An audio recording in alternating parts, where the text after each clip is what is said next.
Our three new infant Mexican spider monkeys came to us through a collaboration with the United States government and the Association of Zoos and Aquariums.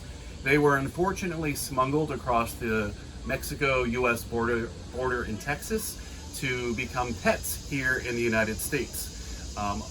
Fortunately, they were confiscated by the Border Patrol, and through the species survival plan, they ended up here at the Central Florida Zoo and Botanical Gardens.